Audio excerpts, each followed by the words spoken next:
Welcome, everyone. This is our second DevOps Hustle. We really appreciate your time and joining us today. We are really excited to share with you some insight on what your DevOps buyer might be thinking. I am welcomed by my senior account executive, Paul Waiters, and Sean Lutner from Zscaler. They'll be having a quick Q&A back and forth of, why would you take a call? What gets your attention? Really trying to get some great insight on how we can improve as sales folks when we're talking to our DevOps buyers. I know that, probably you all probably feel that, that hesitation if someone's going to say no or a cold call, but, we're going to learn some tips and tricks that are really going to help us be most impactful for those folks we're reaching out to. So with that, I will pass it along to Paul and Sean. They can do some quick introductions. And if we have time at the end, I'll let you guys, you can send over some questions in chat, and we can see if we have a couple opportunities to ask those questions at the end. Perfect. All right, thanks, with that, Jen. I'll pass it off to you, Paul. Thanks. Thank you. And thanks again, everyone, for joining this morning. So today we're joined by Sean Lutner. He's our Principal DevOps Engineer at Zscaler for the last year. So before Zscaler was acquired by Edgewise Networks, Sean actually held the position of Director of Cloud and Security Engineering with Edgewise. And before that was actually an infrastructure architect at Wayfair. So Sean, considering your background here, it's probably safe to say you have a great deal of experience evaluating new tools, bringing them within the organization, but also dealing with the salespeople who are selling them. Am I right? That would be right, yeah. So I've been doing this for a little over 2 decades now. So I've been working primarily in startups for most of my career, but spent time in some big enterprise organizations as well. So over the years have bought and evaluated and bought many products, and even spent a little bit of time as a sales engineer myself. So do have some experience on the selling side. So get both perspectives for sure. Absolutely. No, it's always good to talk with folks, especially on the technical side, who have experience with both sides of the sales process, can understand how the sausage gets made, right? In my own experience, right, I started my career reaching out to e-commerce and marketing folks who are oftentimes themselves, previous salespeople. So then moving into reaching out to technical audiences, I saw it's a much more sales averse kind of audience, right? It just requires a different kind of approach to make sure we're addressing those challenges. And really engaging as best as we can with those audiences. So, I'm really excited to kind of pick your brain here, kind of get your point of view, on how we as salespeople can better engage with technical folks such as yourself, and better provide more value to your own roles and how you bring in new technologies. Sure. Sounds good. So from that, how do product evaluations and purchases actually factor into your position? What's triggering you to add on to your already probably busy workload and evaluating a new tool for weeks or even months on end? Yeah, it factors in pretty heavily. So, I firmly believe that, my team should use, the right tool for the right job. And so there's a constant evaluation of, what's available to solve a given problem that we have. So whether that's, building it ourselves or using open source or, evaluating and bringing in, COTS software, it's something that we do on a regular basis. And it can get, it can be a lot of time to spend because the landscape in software has grown so rapidly and there's so many choices to solve basically any problem you can have. So it's definitely something that I spend a lot of time doing. Absolutely. So I'm guessing as part of that, that search for the latest and greatest, how can you optimize processes within the org? Part of the way you're getting that exposure to those new technologies is just folks reaching out to you cold, right? I bet you're getting cold calls. I bet you get, those cold emails. Typically, what can someone do to get your attention and get that first foot in the door? And then what's your opinion as far as outreach that doesn't work to kind of promote that conversation?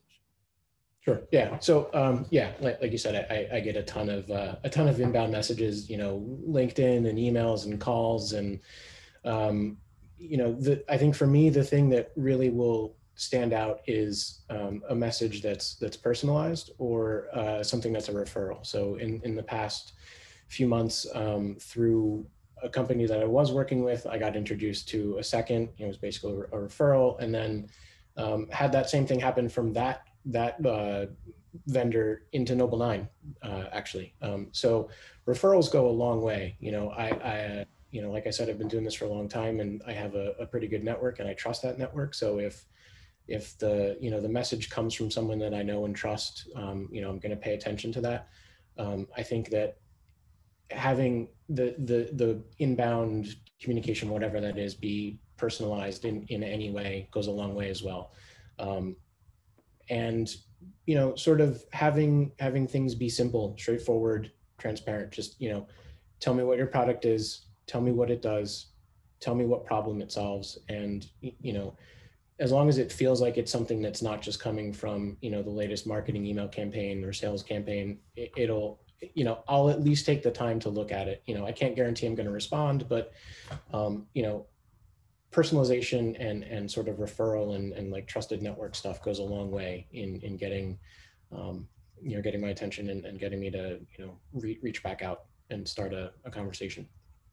I would totally agree, right? If I have a personal connection, or I can get that warm introduction to kind of kick things off, that's always preferable to almost any other kind of outreach. Because even if I do the inbound, I successfully, get you to agree to a meeting, maybe it's because I badgered you for 5 or 6 emails and you just want to get it done, right? So we're still coming into that first call with some friction. So I think it kind of removes that barrier and makes you a little more excited to actually talk to us and figure out, what can we do for you? Again, kind of leveraging that reputation and rapport.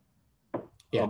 But on the other side, right, that's not always possible, right? You don't always have the network into the right accounts that you need. So you're saying, when you don't have that option, if you're going to have to do it cold, just keep it as concise as possible and really make sure it's tailored to the user and the challenge that they're likely facing. For sure. Yeah. As much as it's possible, research into, the company and the products that the company offers goes, will go a long way. So you asked about kind of like what I don't like or sort of turn off things. So Zscaler, Edgewise was a security company. Zscaler acquired us. Zscaler is just a larger security company. So we create and sell security software products. I recently had someone cold email me trying to sell me security products that compete with my own, which that one went nowhere. So a little bit of research goes a really long way. It's you trying to know the buyer as much as you can, I think really is the kind of the trick. It's a challenging one, but if you can do a little bit of upfront research, that's gonna it's gonna kind of smooth the path a little bit to get a conversation started. Absolutely. Do you have any, I guess maybe examples to speak to of that kind of concise message that someone reached out to you with that actually got you excited enough to take that meeting? Yeah.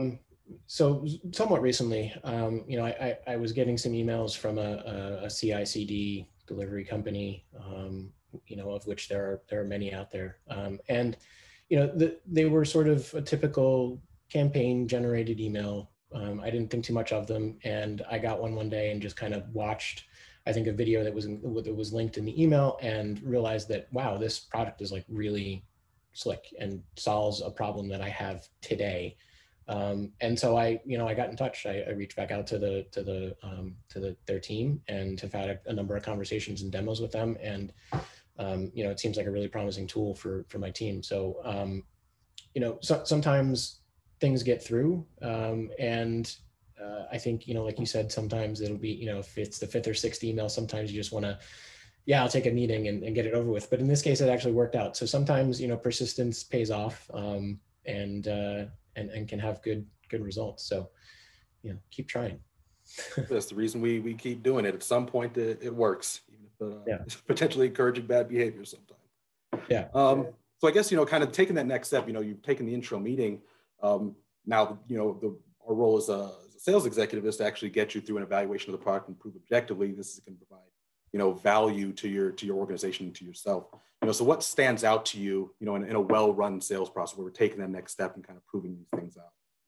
Yeah. So I think kind of a short list is short, simple, honest and transparent, which includes for me, answering questions that I have, getting to the technical details, demos, evaluations, that sort of thing.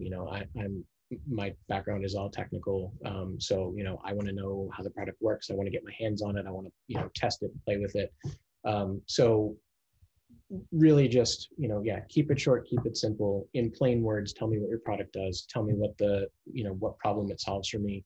And I think as, you know, as the software landscape and as the sales landscape have changed, people, you know, on the buying side, we want a more modern sales process. So the thing that, you know, kind of sticks in my head is sort of the car buying experience, and how, you know, no one likes to go sit at a dealership all day and play the games and listen to the, you know, tricks and all that kind of stuff. Yeah. So it's like the, you know, traditional car dealership model versus Carvana, where, you know, I find the car online and 2 days later a truck drops it off at my house and we're done, right? And there's an easy, you know, policy if something were to go wrong, like all, you know, that sort of thing. I think as buyers, we've gotten used to the SaaS model of sort of consuming, where I can go to a website, I can sign up, I can put a credit card in, and 20 minutes later, I have the product up and running. So, you know, the frictionless aspect of the process is really critical as well. It's not always possible, you know, but to get started, I think make it as easy as you can to get, you know, get people onboarded and using the product. I totally agree. I think you've made a great point. I mean, yeah, the way people buy everything today has changed quite a bit. It's not to say, you know, there's no role for salespeople, but people are coming into these interactions with more information about the product they want. Like they're more defined requirements and information on how to potentially implement, right, these kinds of solutions. So in a lot of ways, sales has taken more of a support capacity, enabling you during those evaluations, providing you with the information you need and helping you kind of walk through that process. So, you know, I think the next question is, you know, beyond just that product evaluation, you know, what do you see the role of the sales team to help you actually bring in these new technologies within the organization? At least in my own experience, right, I'm kind of helping with, maybe you need help doing the ROI calculations, right, pitching that to leadership, providing training and socialization to the other teams who might need to eventually adopt this tool. You know, where you see us kind of providing the most value for yourself in that process? Yeah, so I think all those that you mentioned are definitely areas where, you know, where a sales team can help for sure. You know, and there's differences between organizations, right? So, you know, being at Edgewise, we were a tiny little startup. And so if I signed up for a new service or software, you know, we were of the size where I probably didn't need any engagement with the sales team. Now being with Zscaler, a much larger company, there's a lot more, you know, there's a lot more work and process and procedure that I have to follow. So it becomes more important to have the sales team involved during the process in a, you know, as you said, like a supportive and sort of consultative way. So, you know, letting the customer drive the process and then being there when they need the help to, you know, yeah, work on the ROI calculation or help introduce the product into other teams, or, you know, if there's, you know, some executive sponsor level kind of stuff that needs to happen, you know, those are all areas where, you know, especially in bigger organizations, can be a little bit challenging to navigate even internally. So, yeah, you know, having that support, having the, you know, the answers ready to those sort of questions or issues as they come up is really helpful. You know, so support and sort of guidance and consulting when it gets to the place where, you know, the customer's asking for help, be there, you know, be there to help them and have, you know, have some answers, have some supporting documentation, that kind of stuff that can really help. Yeah. I 100% agree. Especially like my background, I did a lot of like DevOps tooling and infrastructure, like especially like in the banking space. And those organizations are so large, so complex. People have been there for so long, like just like the political structure of the company as well. You know, trying to figure out how that all works yourself is like near impossible. So if I can lean on someone like you who knows the organization, you know how the company kind of brings in technologies like these, I would absolutely love to have you kind of run that process. Who do we, you know, kind of bring this to? What does vendor management look like? And really rely on your expertise and know-how to navigate that organization. I'll take over the support role. But I think, you know, a lot of sales teams then kind of are confronted with sometimes, because lots of folks just want to just kind of have sales team hands off and just kind of run the process themselves. But then we run into the issue of maybe that person we're working with is new to the organization, maybe they're more junior, maybe they don't know how to navigate the organization, that socialization as well, but still want to run the process that way. So we have to kind of figure out, how do we toe the line between giving you the freedom you need to, do the job you know how to do and bring the tool in, versus where can we provide guidance kind of as seamlessly as possible without creating that friction, and Sure. still deliver that value. So do you have any advice kind of on how teams can kind of toe that line as best as possible? Yeah, so I mean, I think it's more of the same of, being in that sort of supportive and consultative role, and often sales teams are going to have, you have account managers and executives dedicated to different market segments and industries, and so bringing your expertise, especially in the case like the example you used of somebody, if you're new to an organization, I'm still pretty new to Zscaler, so I'm learning the internal processes and teams and all that kind of stuff. So, if you have other customers in the same spaces or at the same size, SMB versus enterprise, or, in different industries, like you mentioned, finance and stuff. So, knowing that you've, as the sales team or the sales executive, navigated those processes before for other customers that are similar, you're bringing experience, you're bringing know-how, you're bringing, this is how we solve this problem for another customer.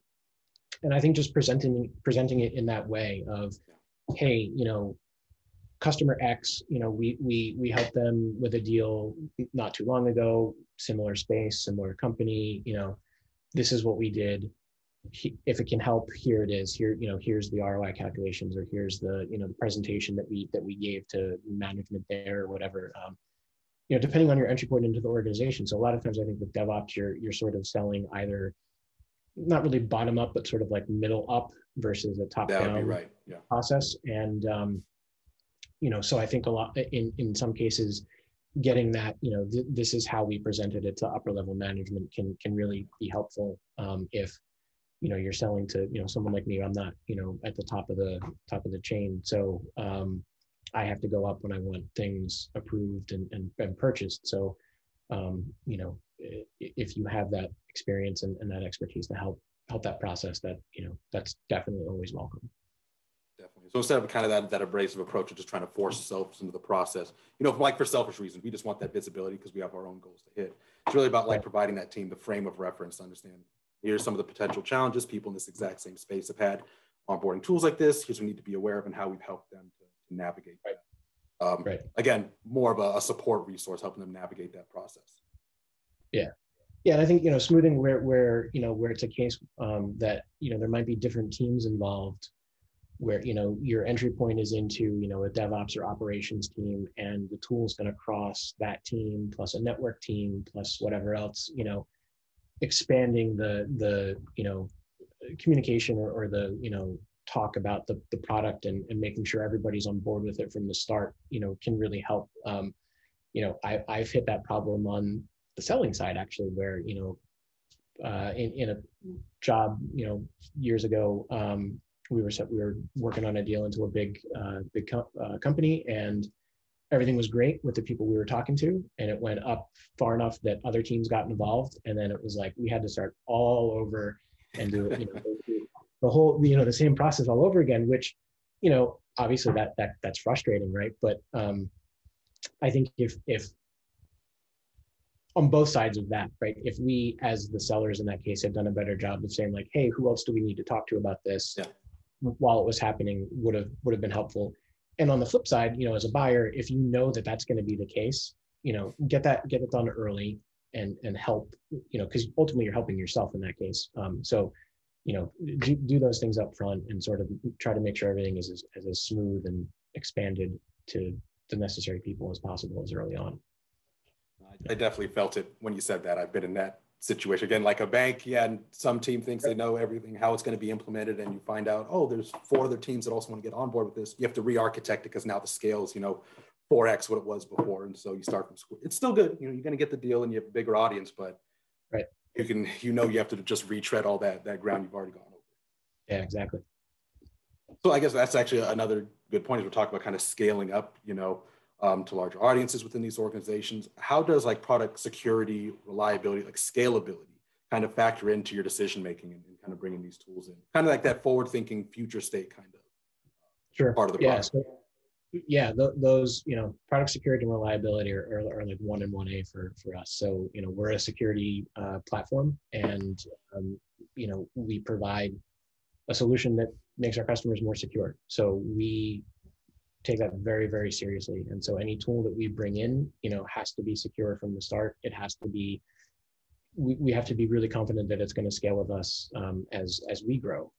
So, we're pretty rigorous about, the products that we evaluate and making sure that they're going to meet our needs. And,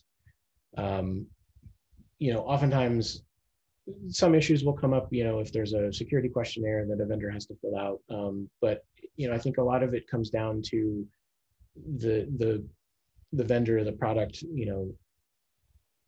having enough time, in an evaluation or demo mode to know what it can do and how it's going to work, and building that understanding of how it's going to fit into, especially if it's in direct support or service of production for us,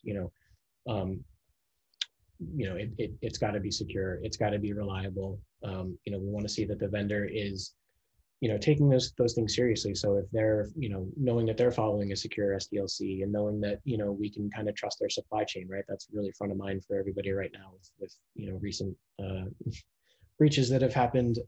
And knowing that they're taking their reliability, especially if it's also a SaaS product, taking their reliability seriously, that they're keeping track of things, possibly even with, metrics and things like that. So yeah, those are really critical for us. We have to be on, like I think about our product as dial tone, right? If it's not working, our customers are having a really, really bad day. And so anything that I can do or any software that I bring in has to keep the dial tone on, right? It's got to be all the time. Yeah. Absolutely. So in that case, I think you're right. You have a responsibility to kind of vet the solution you're bringing in, because as you said, sometimes it's supporting business critical applications and how you provide services to your customers. So it's important us to be actually practicing what we preach, and making sure that whatever you bring in is secure enough for you to make a regular part of your own process. So in that evaluation, how are you differentiating, the folks who are selling snake oil or potentially just a product that's not as mature as it's maybe marketed to be, versus the folks who have like a legitimate solution that are kind of checking off all the boxes for you? Yeah, it's a good question. I think, for me personally, some of it at this point comes down to, experience and sort of gut instinct. I've evaluated a lot of different things over my career, and in a lot of cases, I can just tell that something's not what it's, made out to be. But I think in a lot of cases, having a set of questions that will tell me if the solution I'm evaluating actually solves my problem. I learned, again, going back to like the time I spent sort of selling and supporting the sales process, I don't know is a perfectly acceptable answer, right? So if I'm asking you a list of questions in a demo call or whatever, if you don't know, tell me you don't know, but that you'll find out. The red flag goes up if the answer is always yes, or yeah, of course we can do that. And then it's like, okay, well, can you show me? And, then it's 2 weeks later and, they've sort of gone behind the scenes and cobbled together some little demo that's going to sort of show that it works. And that sort of stuff where, no software is perfect. Everything, the stuff we build, there's going to be bugs, there's going to be issues, there's going to be problems, there's going to be use cases you don't solve for. Say that up front, right? If there's a question I ask or a specific requirement I have, if it's a small piece of the overall solution, and the communications are open, like I'll be willing to work with you on that. I've done it in the past where, we had a pretty important piece of software for the company I was working at the time that we were bringing in, and, there were little pieces of it that weren't quite there yet. And we worked with, their product management folks and sort of got things on track, and they finished the feature for us, and, everything worked out. So I think having answers to, the common questions that are always going to come up is always good. Being able to show them is even better. If you have answers to specific questions that come up, obviously share them. But if you don't, it's more important to me that I know that, you don't know an answer, but you can find out, or that you're not going to try to, trick me into something later on. Those are all things, they're going to throw up red flags pretty quick. So, yeah. Absolutely. Yeah, I think that transparency, just kind of setting those expectations up front, that's setting us up to be actual partners, someone you want to work with. And again, not just that first contract sale and then you never hear from us again, but laying the foundation for a longer term relationship. So I've seen the exact same thing. Maybe we can't do everything you need, from day one, but at least we can prioritize what do you need, on day one, that first quarter or two, and then what can we prioritize, what's lower down in the chain of requirements, and see if we can build alignment there, right? Is something we can deliver in Q2 or Q3, and will that support your needs by then? Yeah, exactly. Like you said, by being upfront like that, it's not like I'm trying to sneak something past you or be dishonest. Again, it's someone you want to work with, you can trust, right? Yeah, exactly. And that ultimately, again, product landscape is just enormous in a lot of categories. And so that sort of, relationship building ends up being a non-technical differentiator, right? So, again, like inbound emails and calls and all kinds of stuff all the time. And it's just like, hey, here's our product. Let's, like, okay, you have a monitoring solution. Well, there's, hundreds of those. Million. Like, yeah. Right, exactly. So, or, you have, a logging solution, or you have, something that's going to help me with Kubernetes or whatever. Like, it's all great, but like, if we get into the process and, it's that red flag sort of like, oh yeah, of course we can do that, no problem, versus somebody that's saying like, oh yeah, we don't necessarily solve for that, but we can, and here's how, I'm going with vendor B because that relationship feels better and easier for me. So yeah, that stuff definitely goes a long way. I've definitely been there. One of my previous companies, our in-house support team was actually the largest group in the organization. It was like 50% of everyone we had. And as much as, we had a very mature, distinct product, people oftentimes just bought because of the level of or quality of our support team. Not just because we could support our own tool, but really we could support all the tools we plugged into in that ecosystem. So even we could provide, support for tools that weren't even necessarily even touching us. We just had enough experience across the whole ecosystem. We could be a resource for development teams and engineers outside of our product, and made people want to work with us, regardless of how present the product was going to be across the organization. I agree. Just that personal touch and how you interact with customers is a huge differentiator. Yeah, for sure. So I think that's most of the questions we kind of had lined up here. As we wrap up, do you have any suggestion or last thoughts you want to kind of share with us? Yeah, I mean, I think, like I said, a number of times, like the software landscape has changed so rapidly over time, and there's so much out there. There was an interesting, I think Forbes covered the study or research that was done basically and the result was sort of that in the security industry specifically, which is why it caught my attention. The idea was, is the software security industry selling lemons? And so, reading it, the kind of message was, people are sort of buying software security solutions just because they're software security solution. I need a SIM, I need, logging, I need secrets management, I need whatever those things are. I need an IDS, I need an IPS. And in a lot of cases, the message was that people are buying those things and then they don't actually provide any value. And whether that's because, the deployment and ultimate configuration and operations of the tool is what brings the value, not the purchase of it, or if it's just, here's yet another fire hose of data that you now have to make sense of. The message is basically, there's software being bought and sold for software's sake, and it's kind of got to stop. So, proving the value of your software as much as you can is really going to be, key for anybody. And, if it's done, again, like in the right way, open, simple, straightforward, those things go a long way. For me, like some of the relationships I still have with, vendors or resellers that I've worked with in the past, like there's still people that even if I don't necessarily do business with them at the moment, I'll still be in touch with them to talk about things like this. And those, those relationships go a long way, and will last a long time if they're built right. So I think the relationship building is probably the biggest thing. Build a good relationship and everyone will benefit. So 100%, couldn't agree more.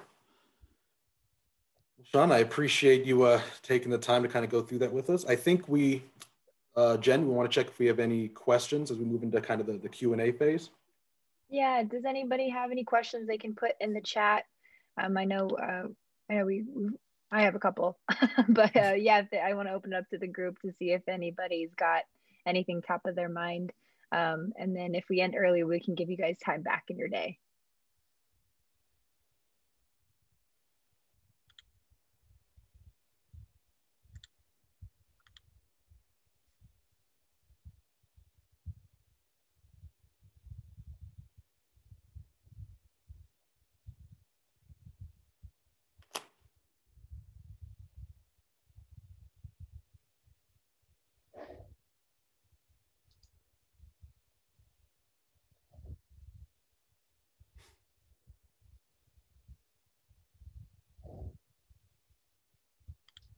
Okay, it looks like we have a couple. How many outbound emails does it take to be considered persistent? What's the magic number, Sean? It's okay if you don't have the magic number.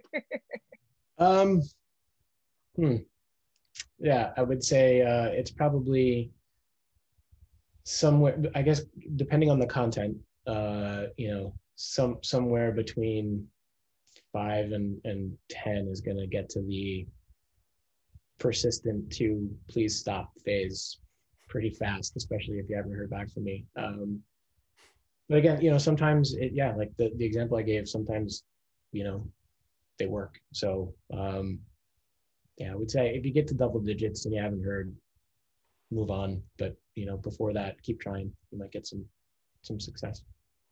Absolutely. And we come from the perspective, we understand that it might just not be good timing, and so we'll just send hey, timing's off, where to find us when things are moving that way or headed that direction, or this becomes top of mind. Yeah, and I think on the buying side,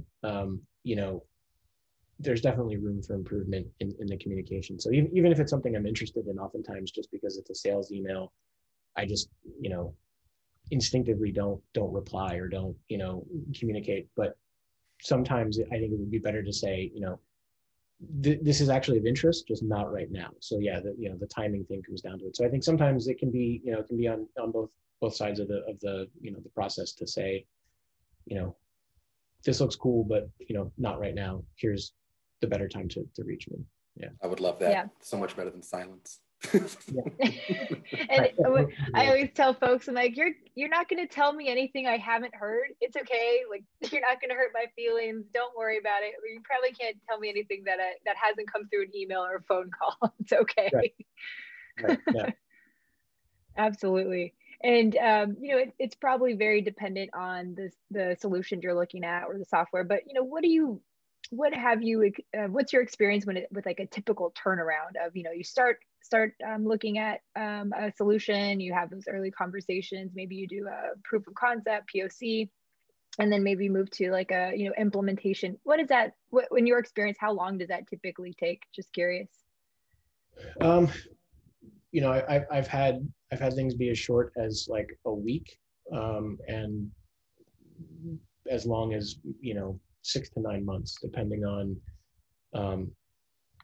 the company I was working for, the size of the company, the process involved on that side, and the product being purchased. So in a lot of cases where with SaaS software, where you can kind of a lot of cases go and sign up and be sort of on board 10 minutes later, those can be really quick, and where I can when I have the freedom and latitude to sort of like, yep, here's the credit card, we're done.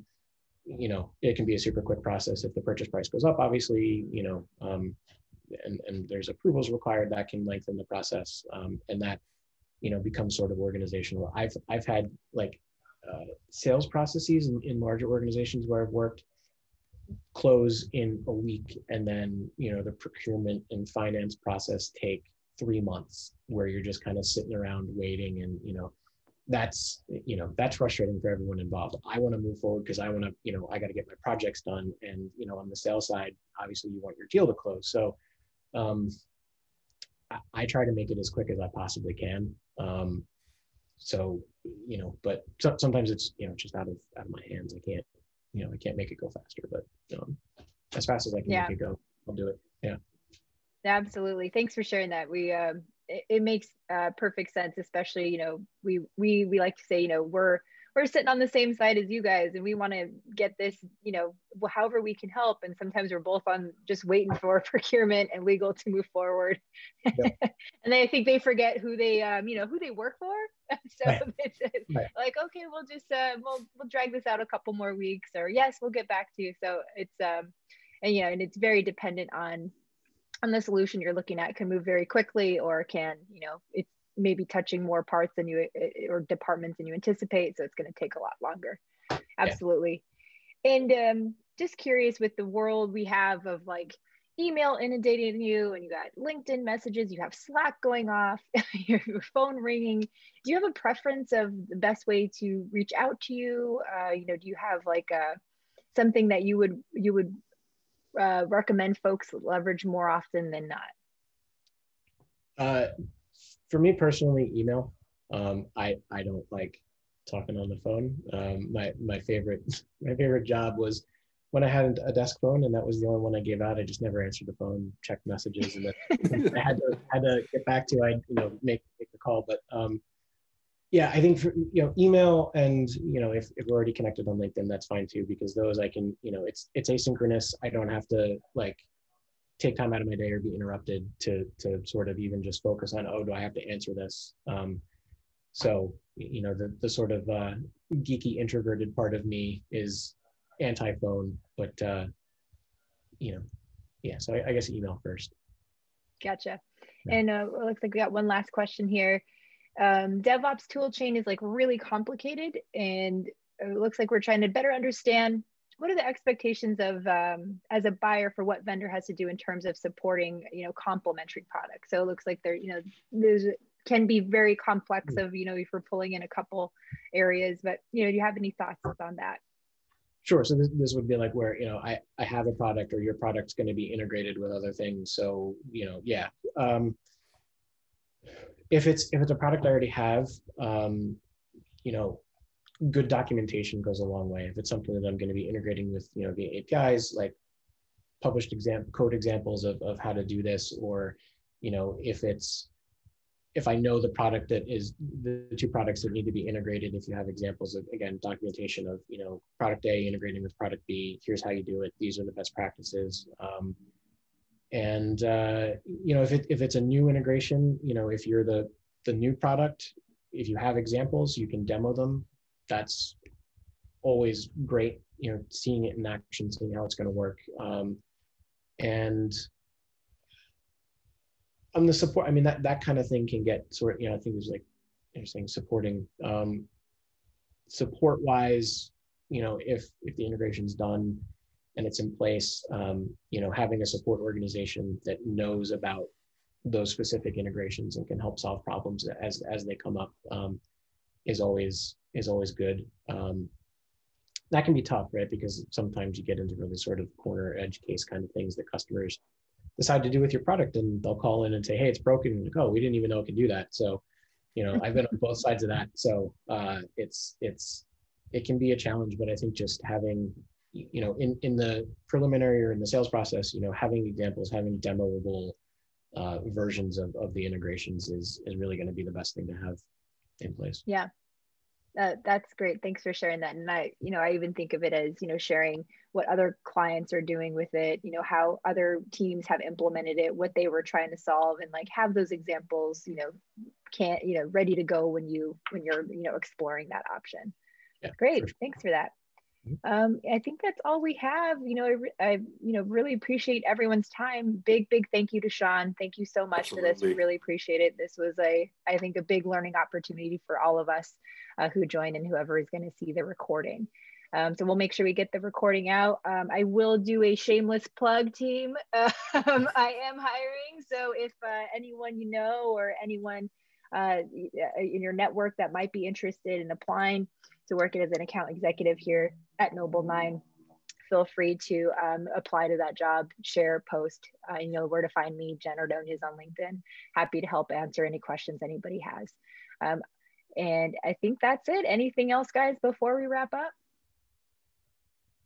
That's it for me. Just again, Sean, another thank you. Really appreciate you taking the time to go through this with us. It was awesome.